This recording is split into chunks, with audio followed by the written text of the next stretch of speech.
What's going on, everybody? It's Cooper from the Backpens. Today, we're here with the Arizona Ridge Riders team preview. This is going to be team preview 6 of 8.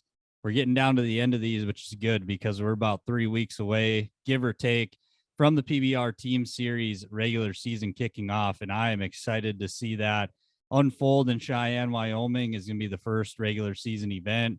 It's always cool being in Cheyenne, but keep in mind that bull riding takes a lot of work to put on. So when you're enjoying it on your television screen, keep in mind there's a small army of people in Cheyenne, Wyoming that make that deal happen in about 4 hours. So keep that in mind when you're watching the inaugural PBR Team Series regular season event. But before we get into the rest of this video, don't be afraid to like, subscribe, comment to the videos. It does nothing but help our channel grow.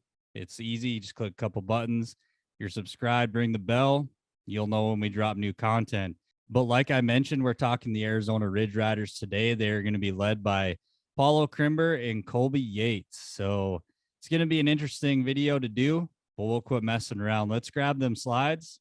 Let's talk the Arizona Ridge Riders.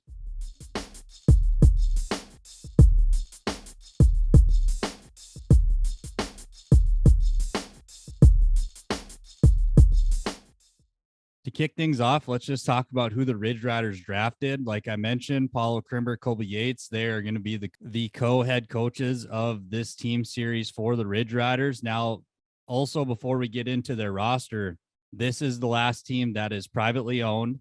The PBR owns the remaining 2 teams that we have yet to talk about in the Oklahoma Freedom and Carolina Cowboys. So these guys drew the short end of the stick. They had pick 6, but in a snake draft, I don't hate that. You get the 6th overall pick in the first round. You come back and you get to pick, it would be 11th. So, yeah, I don't hate that draft positioning in a snake draft, especially with only 8 teams. It's not that long in between picks, and they get that wraparound pick at the end of the first round to begin the second round early in the second round. So I really like that. And the Ridge Riders also are only one of 3 teams that use the supplemental draft pick. So we're going to talk about not only the 5 guys they selected at Texas Live in Fort Worth, but also their supplemental draft pick. So at 6th overall, they took Luciano de Castro in the first round. 11th overall, Mauricio Moreira. 24th overall, Eduardo Aparecido. 25th overall, Chase Doherty. 38th overall, Marco Aguchi. And their supplemental draft pick was Vitor Losnake. Their current free agent signings as of right now are Alisson de Souza, Sandro Batista, Colton Hevelo, Tice Willis, Josh Steele, and Ross Freeman. Now, before we talk about the in-draft strategy that the Ridge Riders used, they were a part of one of only 2 trades that happened in the draft at Texas Live. In this trade, the Ridge Riders gave the 22nd and 27th overall picks to the Oklahoma Freedom and received the Oklahoma Freedom's 24th and 25th overall picks. So that seems confusing, right? That's just numbers. Like, numbers don't really mean that much when you're trying to figure out the value of a trade or who won a trade. So let's assign some names to these picks. So the Ridge Riders, who originally owned the 22nd overall pick, traded that pick to the Oklahoma Freedom, and that pick turned into Chase Outlaw. That is a very good draft pick at 22nd overall, in my opinion. At 24 overall, which was originally the Oklahoma Freedom's pick, the Ridge Riders got that pick instead and drafted Eduardo Aparecido. Now, they also had the very next pick at 25 overall that originally was the Freedom's, and the Ridge Riders took Chase Doherty. And at 27th overall, which was originally the Ridge Riders pick, the Oklahoma Freedom took Briggs Madsen. So when you break this down, really this trade comes down to Oklahoma got Chase Outlaw and Briggs Madsen, while the Arizona Ridge Riders got Eduardo Aparecido and Chase Doherty. So I'm not trying to pick on these teams, but the 2 trades that I've seen, there's a clear winner in my opinion. And in this trade, I got to give the edge to the Oklahoma Freedom. You have an opportunity to go get a guy like Chase Outlaw, you go get him. This guy is a locker room guy, spark plug. On top of that, he's a stud. Now, I know he's been hurt for a good while here. We haven't seen a lot of Chase the last couple of years. Doesn't matter to me. When this guy's healthy, he thrives in the team setting. I think that's a really slam dunk pick at 22. And Briggs Madsen has shown a little bit that he could be a player in this for sure, this team series. He's looked pretty good in the preseason, in my opinion. And obviously, the Freedom knew what they were doing by going and drafting him in the top 30. So you got to think that the Freedom really likes their side of this trade. Now, the Ridge Riders, there's nothing wrong with Eduardo Aparecido or Chase Doherty. I really like both those guys, but I just don't like them to the extent that I like Chase Outlaw. That's what gets me in this trade is when you have the opportunity to draft guys like that, you do it. If you're going to trade them, you need a little bit more than this, in my opinion. But let's get into the rest of the Ridge Riders roster. With their 6th overall pick in the first round, the Arizona Ridge Riders selected Luciano de Castro. He's a left-handed bull rider, placed 4th in the world in 2022, had a 45% riding percentage, and his top ride of the season came at the World Finals, 91.25 on Montana Jacket of JW Hearts. This is a guy who wasn't even on tour to start the year. He didn't even get on tour until like February. So for him to finish 4th in the world, that's really impressive. This guy is a really tough Brazilian into his hand, but he can definitely ride away from his hand too. He's not restricted to one way, in my opinion. That's a huge advantage. This guy had a really solid 2022. I thought this guy would be a first round pick. I didn't know exactly where. And when you look at Paulo Crimber being a coach for this team, he's going to know a lot about these Brazilian guys. And I think you're seeing that in the free agent market. A lot of guys came from Brazil that filled out their free agent spots. And I think that's a direct correlation to having Paulo Crimber in the front office. And on top of that, he's going to know how to relate to these guys. When these guys come over and they're having a tough time communicating with people or adjusting to life in the States, Paulo's been there, done that. He's been living in the United States now for quite a while. He can definitely help these guys adjust to life in America, which should only help their performance in the arena. But Luciano is a really solid pick at 6th overall. He's not very old either. He's not young, but he's not like in his 30s. He's got some tread left on the tires. I think this is a really solid pick for the Arizona Ridge Riders to start their draft. At 11th overall, in the second round, the Arizona Ridge Riders took Mauricio Moreira. He's a left-handed bull rider, placed 8th in the world in 2022, had a 38% riding percentage across all levels of PBR competition. And his top ride came at the World Finals as well. 94.25 on Jive Turkey in the rank pen first weekend, I believe it was. Really great bull ride from Mauricio, and that's what this guy's capable of. But here's why I don't like this pick. He just had surgery like in June, has a bad hip, had to get it fixed. So he's pretty much indefinitely out until October, I think is what I've read, is the earliest he can come back. So you're going to say, well, you said you really liked it when the Outlaws took Kyler Oliver. Yes, I did. But I think at this point, you're early enough. I would rather have a guy that's healthy. It's nothing against Mauricio. This guy is a stud when they go to the left. He's going to make you look really good. He's a little bitty guy. He can really style him up, and he can definitely ride a little bit away from his hand. He's not completely one directional either, but this guy can get a lot of points out of bulls.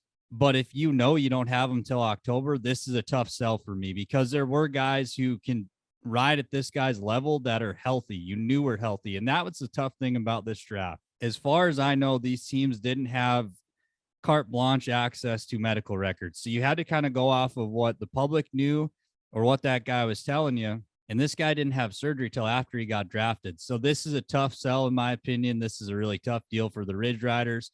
Obviously, with your second round pick outside of the Outlaws drafting Kyler Oliver, this is a guy you're thinking about week in, week out. We're leaning on this guy. This guy is our second pick. He's supposed to be part of our dynamic 1-2 punch at the top. You're not going to have this guy for a while. It's tough for the Ridge Riders, but when he does come back, he's going to definitely add to that lineup. No doubt about it. Like the pick based on talent, just a really tough sell for me when you know you're not going to have him till October at this point in the draft. At 24 overall, this pick was a part of that trade the Ridge Riders made. They selected Eduardo Aparecido. He's a right-handed bull rider, placed 14th in the world in 2022, had a 35% riding percentage, and his top ride of 2022 was 91 points on Mike's Motive from Blake Sharp. This is a solid pick here. You get him at 24, This guy plays 14th last year, and he's just solid. Like, he's not a super flashy guy. He doesn't put up a pile of 90-point rides, right? I think where people kind of look past this guy is, like I said, he's not overly flashy, but Fast Eddie can ride a lot of different types of bulls. 88-point machine when they go into his hand. He can get it done away from his hand a little bit. He's a seasoned veteran that adds that locker room presence for these younger guys you're trying to develop. I think Eduardo is a really good piece to have in your locker room when you're dealing with younger guys that you're trying to develop. I don't hate this pick in the 3rd round. But let's take a break from this video for a couple seconds here, and let's talk about Rank Ride Fantasy. If you like the team series and the draft portion of the team series, you're going to love Rank Ride Fantasy. You get to put your general manager cap on and create your own team every week. Week in, week out, you can pick whoever you want as long as it's within the guidelines, the rules of the game. So if you want to take Jose Vitor Leme, have at her. You can have him any week. If you want to take a guy like Cooper Davis, Connor Halverson, you can take whoever you want. It's a fun way to engage yourself in the bull riding that weekend. I've played every week in 2022 for the individual season, and man, it's a blast. It makes it so much more fun when you have a guy you need to do well or a bull you need to do well, and vice versa. If a guy you don't have on your team does really well, it just makes it for more exciting. Play with your buddies, get a little group going, some side betting going on there, bragging rights. That's why people like to compete, because they like to say, well, I'm better than you. I beat you at that or on that day. It's a great time. I can promise you will not be disappointed. You can find them at www.rankridefantasy.com. And I will link their social medias in the description below and at the end of this video. But let's get back to it. With the very next pick, 25th overall, also a part of the trade they made, the Arizona Ridge Riders took Chase Doherty. He's a left-handed bull rider, placed 16th in the world in 2022, had a 33% riding percentage.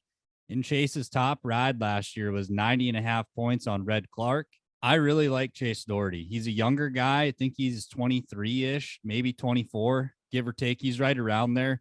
Really talented. He's a taller guy for a bull rider, but he can make it work. He definitely has the talent to be a higher pick than this, in my opinion. So I really like this value, and I'm a little shocked he wasn't in the top 20, to be honest.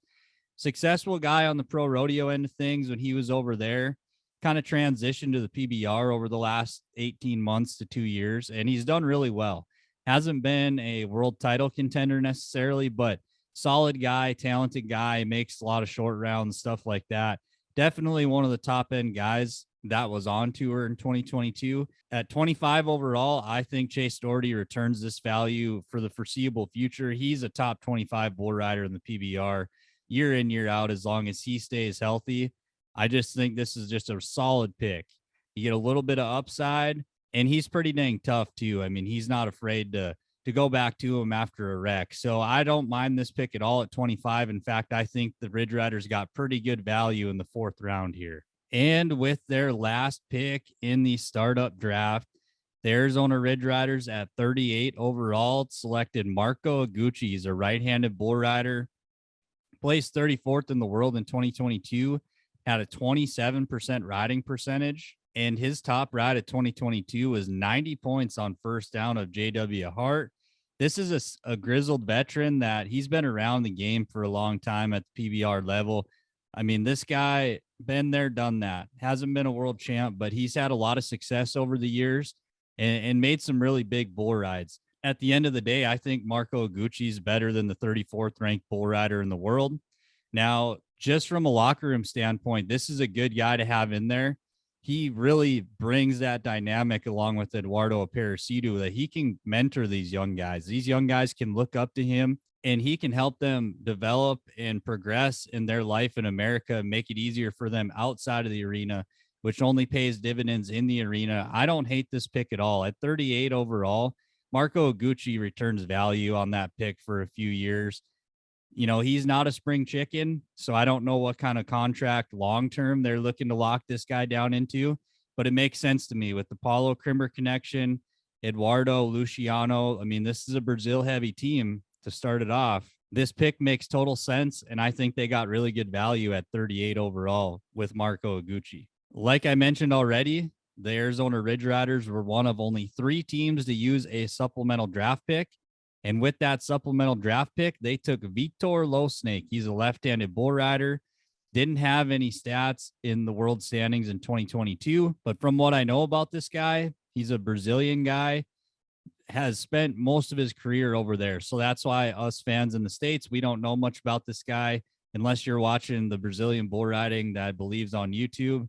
It's pretty tough to know a lot about him, but if he's coming from Brazil, he can ride. He's hungry. He's motivated. And keep in mind, with him being a supplemental draft pick, he is not going to be at every regular season event. He had to declare a certain number, I believe, is how it worked from what I've read. So he will be at some of them, but not all of them. But from what I've heard, this guy's a slam dunk. It sounds like he could be the real deal.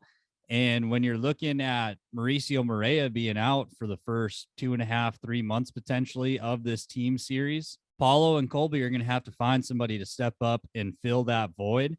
And I bet they're looking at Vitor as one of those potential guys that can be a guy in the starting lineup week in, week out when he's available. But I don't hate this pick because obviously Paulo knows what he's doing. It's a Brazilian guy using his connections. I'm guessing that the Arizona Ridge Riders feel like they got a steal in Vitor Losnake. But let's talk about their current free agent signings. They have 6 current free agents on their roster as of right now. At the top of the list is Alisson de Souza. He's a right-handed bull rider. He finished 50th in the world in 2022. This is a guy who's been on the UTB tour before. He's got a twin brother and Alan. They look basically the same.